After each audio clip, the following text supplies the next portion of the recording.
video editing tutorial kung paano ko to ginawa. Let's go.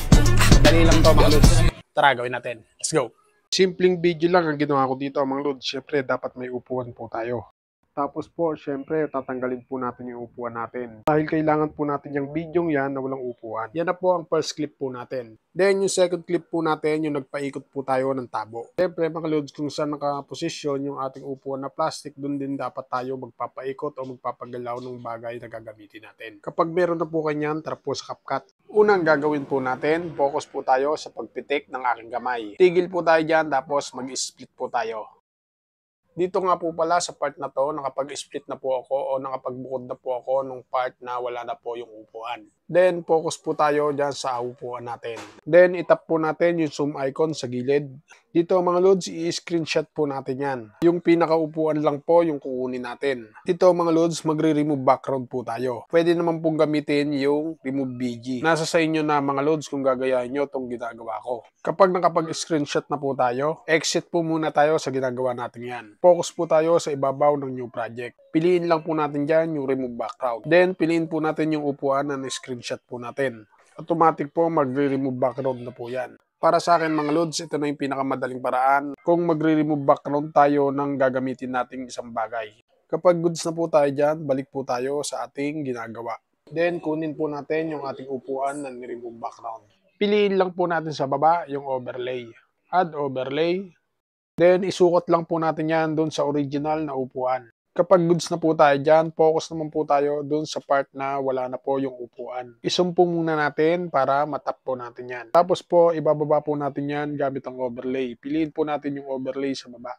Kapag naibaba na po natin, hold po muna natin yung upuan, tapos tanggalin po muna natin dyan. Tapos po, yung ating ibinaba, dalhin po natin dyan sa pagitan ng pinag-splitan po natin. Then, focus po tayo sa baba. Piliin naman po natin dyan yung mask. Then, piliin po natin yung horizontal. Tapos po, itatayo lang po natin yan dyan. Hanggang sa mawala na po yung upuan.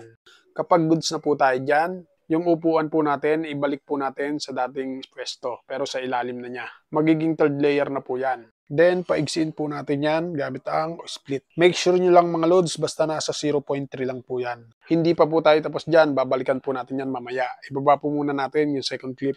Ito po yung nagpaikot po tayo ng tabo. Itap po natin yung overlay para bumaba. Tapos po, dalhin po natin yan sa baba ng upuan. Ngayon po, may 4 layer na po tayo.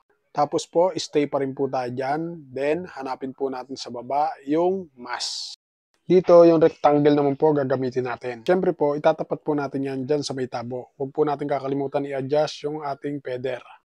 Para po di halatang may guhit yan. At magpantay po ang kulay niyan. Kapag goods na, balik po tayo sa ating upuan. Stay lang po tayo sa hulihan yan dahil maglalagay po tayo ng diamond. O tinatawag nilang keyframe. Ganun din po sa unahan yan, lagyan din po natin ng keyframe. Then, stay lang po tayo sa hulihang diamond. Saka po natin paliitin yung ating upuan. Make sure na itatapat natin doon sa tabo na pinaikot po natin. Kapag goods na po tayo dyan, balik po tayo sa pang-apat na layer. Itap po natin para ma-highlight. Then, saka po tayo mag-i-split po uli dyan. Stay pa rin po tayo dyan. Then, piliin po natin sa baba yung mask. Dahil po nasa rectangle yan, ang pipiliin po natin ay yung horizontal. Then, itayo lang po uli natin yan para mabuo yung ating karakter. Hindi po uli kakalimutan i-adjust yung feather nyan. Kapag goods na, i-play po natin. Finally, kapag all goods na po, ready to export na po natin to mga lods. Nasundan po ba? Sana nasundan. At sana nakatulong. At kung nakatulong, pakishare mo naman ang video ito para makatulong din po sa iba. Paano mga lods? Salamat sa inyong panonood.